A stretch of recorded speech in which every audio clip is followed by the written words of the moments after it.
Hi everybody, welcome to the ADHD Melly Show. I hope you're doing well today. I'm so excited to have you with Kristen Nazaro that's coming in a second. But before we start, I want you to remind you that the Indiegogo campaign is still on. And if you haven't donated, contributing, if you want to, just go ahead. It takes 2 seconds and you can give at least as minimum as $1. So it's not necessarily to give me $200. What I mean is you can contribute what you can contribute. And every money that you're going to spend on that campaign is going to help me pay for all the programs, all the hostings and stuff like that that's come around the ADHD Millie Show. Because if you don't know, the ADHD Millie Show costs nearly $250 just to maintain and being able for me to be live every Fridays. So if you want to help me just make the ADHD Millie Show successful and help me just make it happen. So please contribute if you can. And I'm so happy to see you here today. And it's going to be such a good talk because, you know, I'm 30 years old, okay? I'm 32 actually. And I'm so happy that I wasn't born in an era where social media was on because I was so much bullied and etc. So I was happy to go home and be out of that bullying, because if I was like in Generation Z, I would probably be bullied on the internet, and I don't know what I would have done. So I'm so happy to not being in that generation, but I know that a lot of people do, and that's why I wanted to make a video about the digital world and and for the professional, but also the youth also because it's quite complicated to live in a world with ADHD and mental health in this era. So welcome, Christy Nazaro. Hi. Hello, how are Hello. you? Hi, I'm good. How are you? Nice I'm to be here. fine. Me too. I'm so happy.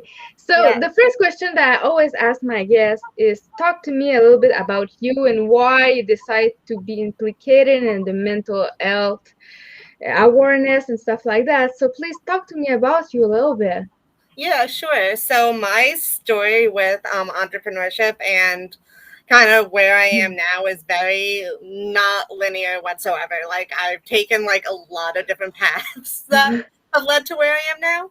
So pretty much I started in the psychology field throughout college. That's why I always thought I was going to be a psychologist. I really saw that as my only career path, but I didn't know what I wanted to do. So I took some time off, then eventually went back to school for school psychology because I knew that I loved helping children and I knew I needed to go back to school for something to be successful in the mental health field.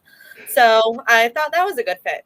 But then enter COVID and being stuck at home and doing nothing. So I took that opportunity to learn about entrepreneurship and I kind of saw, and then I really found my passion within that as well. And especially with digital marketing, I've seen such a gap with what's out there and what in terms of the knowledge that mental health professionals really have with it and just what they're able to do and all the complication and frustration that goes along with it. So that's kind of where I've decided to line my expertise. And yeah, in terms of what you mentioned at the beginning with digital marketing and it leading to so much potential bullying um, and just like stigma around it. That's something I really want to help with as well with what I'm doing. So when you have a client, how does it work? I'm your client right now. I'm pretending that I'm your client. What will you Yeah. do with me actually? I'm at your office now. Will you tell what you're doing and help me? What will be the Yeah. first step? So I offer two things. I do web design for mental health professionals, and I also do SEO services, which is social media optimization. So that it kind of ties into the social media aspect because all digital marketing really plays together. But those are my two real specialties right now.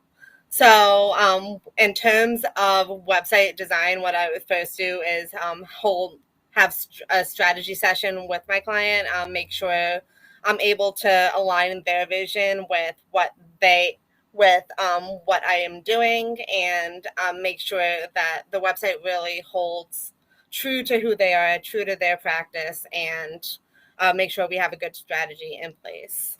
And then from there, we start designing through prototype, getting homepage up, make sure the design's all right, and making sure it aligns with the vision and really resonates with the client, because that's especially important as well, for it to have the feel of the practice that I'm working with.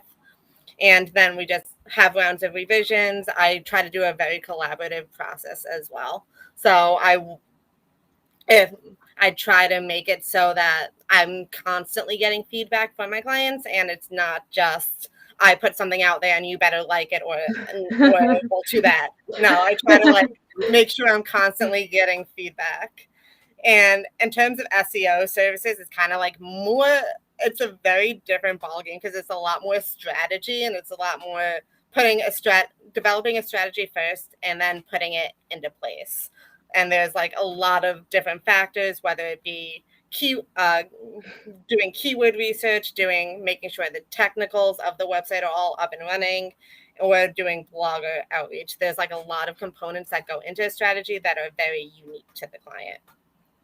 But I have a question. I also do website. Okay, I'm a little bit your competition actually, because I also do website really? and more on. I'm gonna steal your clients. No, not at all. Don't worry. I'm not working that much at it anymore. I'm kidding. I'm a friendly website designer that loves collaborating.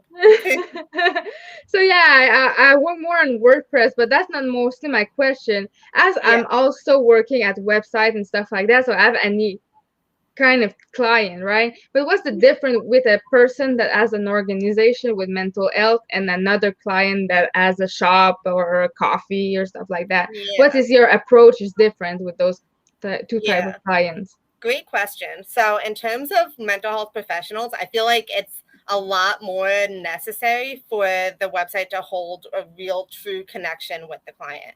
In terms of like coffee shops or businesses and things like that, it's more about the product, it's more about what you're selling. If you're a mental health professional or you're a group practice, you're really selling yourself, and you're really selling your personality, and how, whether or not you're going to be able to make an impact on that person's life. So the website really needs to hold true to the individual person, and really needs to resonate with the clients too, and really needs to be what they need to hear. I've heard so many stories before I got into this of people that, when they're looking for a mental health treatment, or looking for some sort of support online, it's such a frustrating process because they don't feel like anyone connects with them. So that's kind of where my value lies within the mental health field, really helping build that connection before an office visit's even made. That's cool. So I'm going to go back with you in your personal story. Have you ever had some mental health issues or or like that you want to share that makes you connecting a little bit more in that field?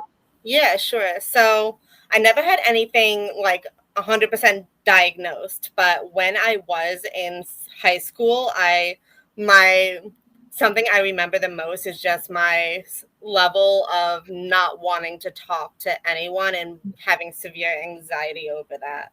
Like I remember I never wanted to talk in class to anyone. I probably talked to maybe like 2 people, never wanted to read out loud, hated presentations with every fiber of my being, and just like never like did anything with anyone outside of school either. I just always felt like I was gonna get made fun of, and always felt like no one really understood me.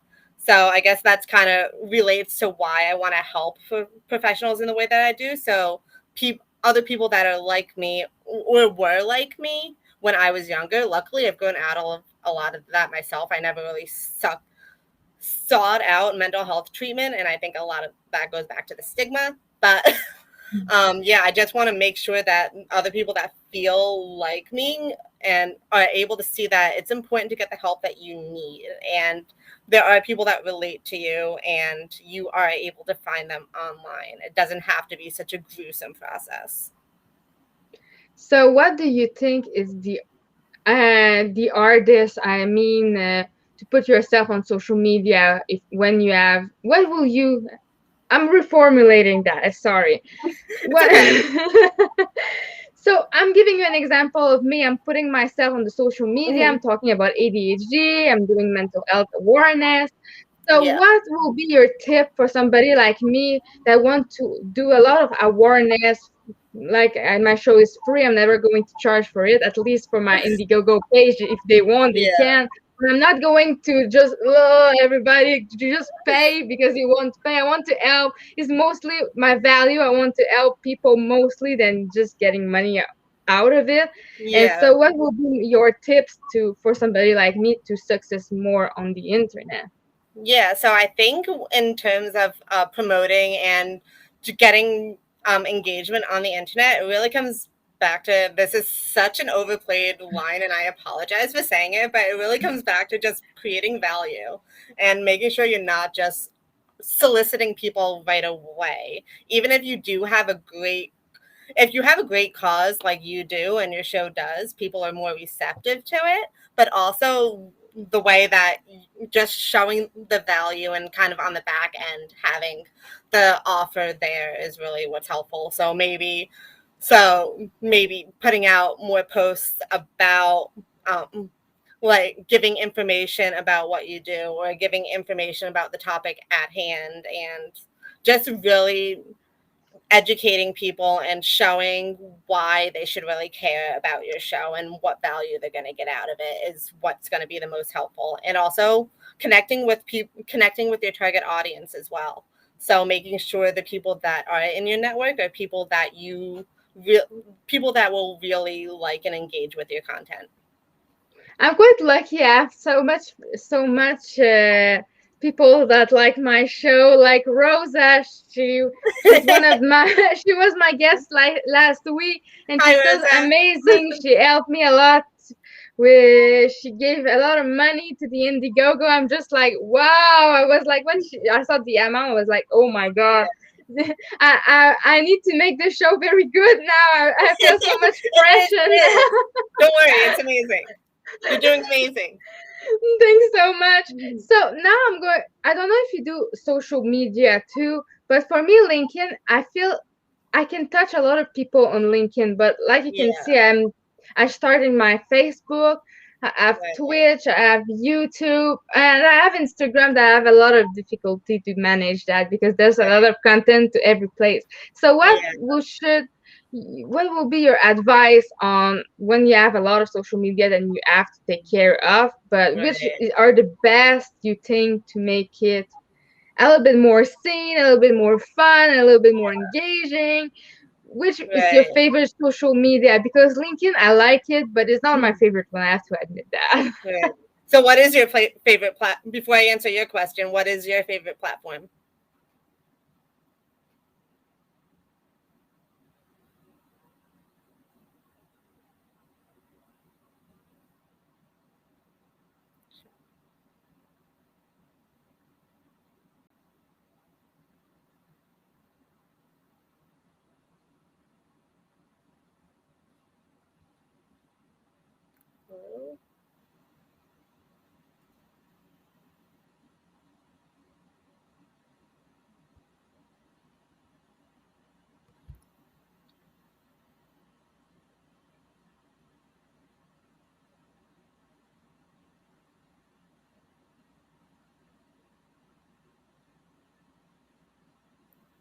Um, all right. So I am.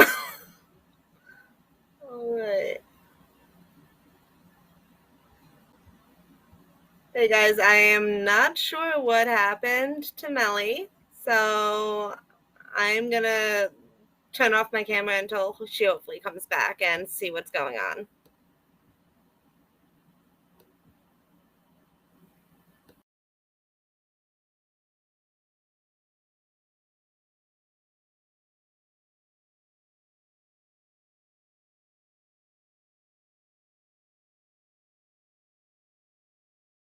All right. Rose, I see your question until Melly gets back. There's Melly. I'm sorry, I have used my So Rosa uh, I said, and my computer just shut up, and I'm so sorry, everybody. I'm It's going to put that on a tripod because I don't know where to put my phone Yeah. right now so you can see me. I want to say very sorry. This is the reality of having an old computer, and really do my best to make it happen, like I said, with what I have. But Yeah. unfortunately, my computer just shut up. I had a blue screen right now on my face, and it's very Yeah. terrifying. I'm so happy Thanks for that sitting you're with still us. here, and I did my best and my fastest to get on Yeah, the show as much as possible. So you did I great. hope you're still here. I'm very, very, very sorry, but now I won't be able to see your comment because I'm using my phone as Okay. a fast mode. So maybe Christine, you could help me if you see the comment Yeah. of the people and just telling to me what they are saying. But Yeah. I'm so sorry about that. So let's So Rosa do. asked about the best platform that we think. So yeah, I was gonna ask you, Melly, what do you think? What's your favorite platform? Oh, my favorite platform I will say is Instagram because I can put pictures and I think it's more interactive and I Right. can do stories and stuff like that. So I can be more connected with people for that. But at the same time, it's so much hard work. And LinkedIn, I like it because I can connect with professionals. So easy to find guests and it's so fun Right. because I can see a lot of people. But at the same time, I want the ADHD Millie show to be seen by everybody. So I needed to Yeah. diverse my platform like that so I have more engagement and more people that want to know that the ADHD militia exists actually. Yeah. So you made a great point that a lot of people make, that you should really diversify your social media experience because it gets you more engagement, gets you in front of more people. And that's something that's so common, but it's also something that may not, what I typically, I'm not in, I, I don't offer social media, but I do know a lot about it. So what's typically recommended is usually starting off with like 2 platforms, because that way you can one get, and you can do learn those platforms really well and know your target audience. You can put out amazing content for those platforms, and again, just know how it works and learn the algorithm really, really well. And you can also build communities off those. I feel like when you diversify and try to handle like 5 6 platforms at once, it's very overwhelming, and you probably doing all of them, but you're not getting a community on them really well. You're probably just like posting to all of them, seeing what sticks, and may not get as much engagement because it's so challenging to keep up with all those. I just added Instagram. I was only doing LinkedIn for a while. I just added Instagram myself, and now just managing 2 of those is overwhelming to me as an individual. So I can only imagine how overwhelmed you must feel doing like 4 or 5 different ones. Yeah, it's very, and at the same time, it's not for the same public, like LinkedIn is more for professionals, so you need to put Right. professional ideas, professional stuff, and like in Instagram, I have more freedom of being crazy. Yeah. Like in the EDG Millie show, I try to be as professional as possible when Right. technical difficulties don't happen. Right. And Rosa just asked a great question about the tools to distribute to all social media platforms. And there's so many different social media tools out there. Hootsuite is a good one that she mentioned as well. I have used Buffer, which is okay starting off. They have a lot of technical difficulties that have really annoyed me. And then I also just started using Later, which is really good, and it's really good for Instagram. So you might want to look into that as well. The only thing I will say is that if you publish to multiple social media platforms, it's usually not best practice to publish the same thing onto every social media platform in the same exact way, because the algorithm picks up on that. And Mhm. also, if your audience is in both of those platforms, they're not going to want to see the same thing 2 3 5 times. So it's really good to like mix up your delivery and how you word things, the hashtags you use, the pictures you use, to suit those different platforms, so it's not exactly the same thing. It's true, and what I like about Instagram, I see the more younger people, and those are also the people I want to touch because I know how hard it is to be young and to have ADHD or Yeah, anxiety, and just deal with that. right. Like I said at the beginning of the video, I'm so happy Facebook did it wasn't there until I was 17 because it would have been Yeah. terrible to live all my high school with bullying and stuff like that. You know. Yeah, definitely. And that's something in terms of having a neurodiverse condition and like digital marketing and entrepreneurship. That's something that's very common, and that's a feeling of one of like imposter syndrome or being bullied and not feeling like you're good enough to do it. And especially seeing all of those influences online and in the social space, it's very hard to feel like you are doing what you're supposed to be doing and you're in the right place and you're doing the right thing. So what I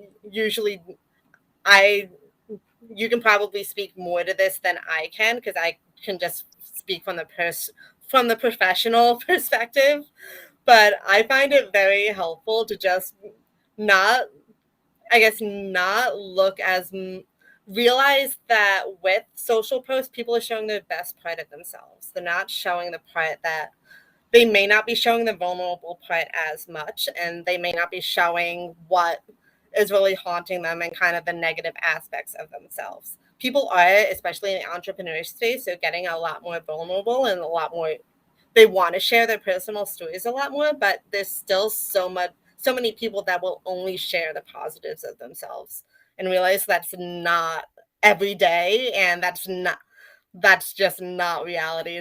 It's a very augmented reality. That's a bit why I try to share bad and good, you know, because there's Yeah, bad thing about being ADHD and and having anxiety like me. Sometimes it's hard to be able to with stress, you know, when for deadlines sometimes I have so much stress that I don't know how to deal with it. And yeah, it's quite hard. And when you yeah, have ADHD and anxiety, you cannot use the same technical like meds. You cannot use the same meds. You cannot use because it's this too much stimulation can also put more anxiety. It's like so hard sometimes to figure out what to do with that condition. It's so hard sometimes, and I want yeah, to share the reality because people don't understand me sometimes, and talking about it on my show, it's helping me just open up and people to yeah, understand what I'm living and how other people are living their lives too. And I feel it's very important to do so too, and also show the good things. Like I create yeah. the ADHD Melly show. Yes, I'm so lucky that I have so many people around me right now that helps me, that encourage me and telling me that I'm doing a good job. And yeah, that helps me just want to do better, like even better and make it work, you know. Like right. today, I got a super big black blue screen on my computer. It didn't open back, just to tell you. So maybe it's broken and I have no idea. Oh, But but don't worry because I found another solution. I put my phone there and I said I have to go right. back. I'm not going to just say bye to the guest and not come back. I Yeah. was more scared that you were gone than me coming back, you know? If I was still here. If I was still here. But in all honesty, you're doing an amazing job with what you're doing. And just putting, like you said, putting yourself out there is really what's important and what people resonate with. And as long as you get that in front of the right people, and then they're going to engage with you. And something else that I also wanted to mention is that in terms of what you said about solving a problem that and kind of being able to do that so quickly is something that's that seem is more very common in entrepreneurship as well as in neurodiverse conditions. So it's kind of there's so many things that make like ADHD and entrepreneurship very like correlated with kind of the mindset and like how the mind works, and being able to solve problems, being able to think creatively, being able to like take action and not like get in your head thinking about it, like like I know I do 95% of the time. So I think what you're doing will help a lot of people in the neurodiverse world understand that. Yeah, and I'm happy that you were there to entertain the guest the 5 minutes I was I gone. didn't do a good job entertaining. I tried, but I did not. I thought it was me at first, and I was like, "Oh, am I frozen?" But I was frozen. I was the one dying. yeah, It's okay, I'm going to it's all try good. that computer, and I have a tablet too. If I have to film for a while on a tablet, I will. It will suck a Yeah, little bit, but if I and need the to do computer. it, I will do it. It's just I know Yeah, that I need to change that computer, but I just don't have the money to do it, so I have to live with what I have. That's why I decided to do a that's why cashier people should job to donate. help me. That's why I'm doing cashier job too to help me, Yeah, because I'm studying at the ADHD show. Sometimes I have contract with websites. I'm quite busy, and sometimes it's hard because I work so much for not a lot. So sometimes it's hard, but I have to make myself clear that I'm going to go far in life, and I have to believe yes, in myself, and that's why the ADHD show is there. I want people to believe in themselves. They can do anything they want, and it's not yes, because there's a little problem like my computer. It's a big problem. But for the instance, it's not there a problem because I have my tablet yeah, or I can use my phone like I did now to just come back right, in life. And yeah, Restream it's very expensive, but it's very cool because it didn't. I sometimes I use before I was using a program on my computer and everything will be gone. And because I decided to invest in that program, you were still there and I was able to come back. It didn't shut anything, so I'm yeah, quite grateful for that too. So yeah. yeah, I'm happy about it. Yeah, awesome. Yeah, and like you said, it's not it's not it may seem like it may seem like a big problem now, but like when you look at it in like the grand scheme of things, there's like solutions for it, and that's very important to like be able Yeah, to be aware that there's solution that even though something may seem like all or none, there are solutions for it. And yeah. you came up with that one. And I can also relate on the computer front because I spilled water on my computer a week ago and it almost died, but it's alive now. So hopefully the same for yours. I hope so. I hope so. For now, it didn't see. I don't see it on my screen, but maybe it's just closed, and I have to press the button to open up. But I didn't have the time to do that. I have to find the priority, and sometimes I'm not good in priority. I could have tried to open up instead of going on my phone. Sometimes with ADHD, priority doesn't work the same as a normal person. Yeah, it's totally understand. So, is there But any yeah. question or comment? I don't see anyone. Like I said, I can't.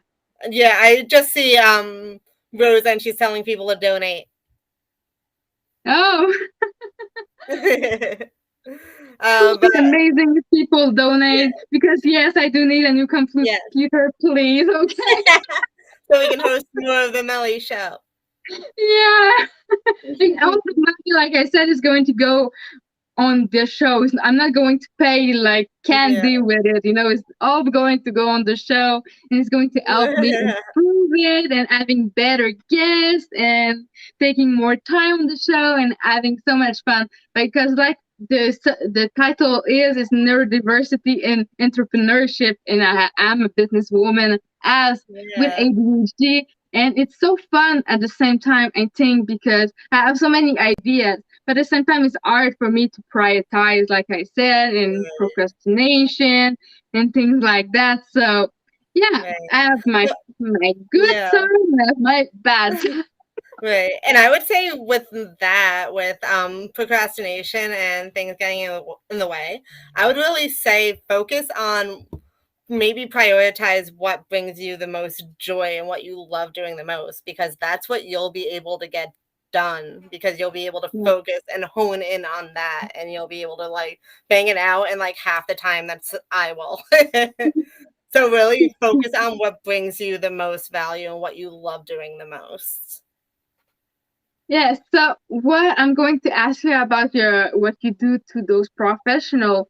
is the professional is coming to you, or you find a professional, you write to them, and you tell them that you do website for the professional, and that's your Yeah. field, that you want to help other people find those services and stuff like that.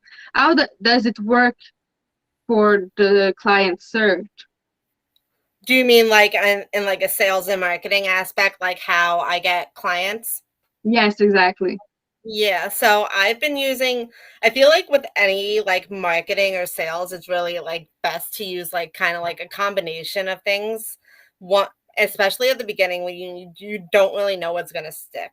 So I've been primarily using LinkedIn, and because it is a professional network and I do market myself to professionals, so I feel like that is the best place for me right now. Again, knowing my target audience is a lot of the times on LinkedIn.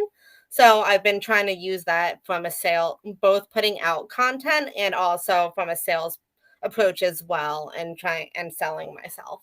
But that, and then it's like I said, I'm also getting on, I have my own website that I'm trying to make better every day because nothing's ever perfect, right? Like even if you put something out, even if you're a web designer, you're never gonna be satisfied with your own website. So I'm constantly changing that and trying to make it better and more inviting myself. And then I also I've been experimenting with other things like Instagram. I just started. I'm gonna be starting email marketing and other collaborations like this. That's cool. Yeah.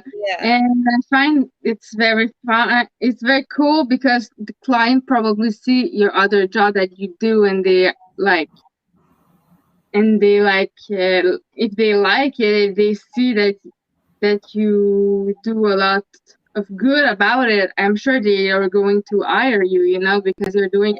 you only do for that field. I know other people are going to do for every field like I do. I'm going to take anyone that wants a website mostly.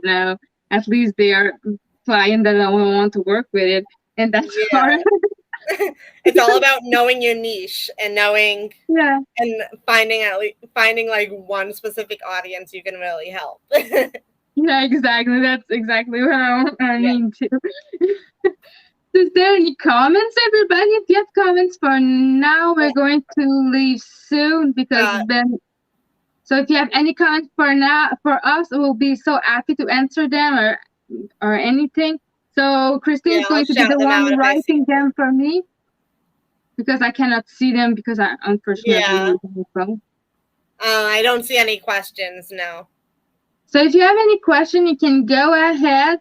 For as we have a technical difficulty, I'm going to leave a little bit sooner than usual. It's like 30 minutes. Like I said, it's 30 Yeah. to 45 minutes. So if you have any question for us that you want to know about entrepreneurship with diversity, please ask them. We'll be so happy to answer any of your interrogation and stuff like that. And I want to say, Interrogation.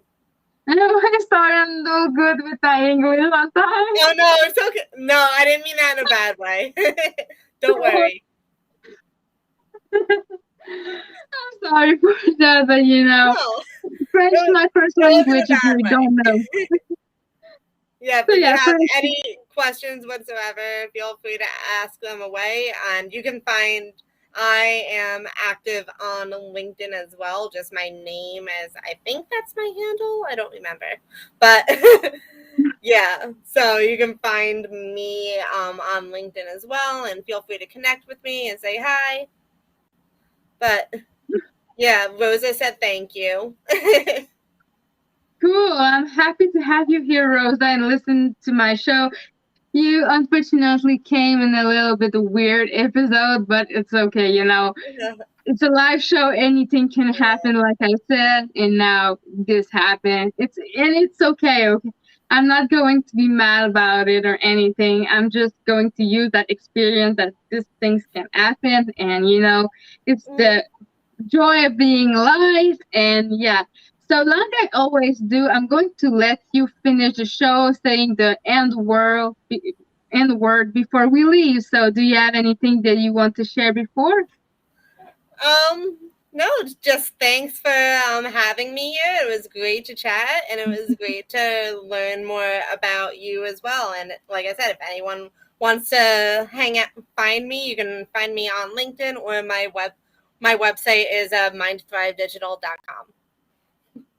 So everybody, we're going to say goodbye now. Sorry, you're going to see a big view of my face. I have no choice to do that. So bye everybody, and I'm so happy you stick around. Even we have technical difficulty. I feel so blessed that you're here and you support me. And don't forget to contribute on the Indiegogo. And if you have any question, please just put it down and say repeat if you see the video after that it's released. So have an amazing day, everybody. Bye. Bye.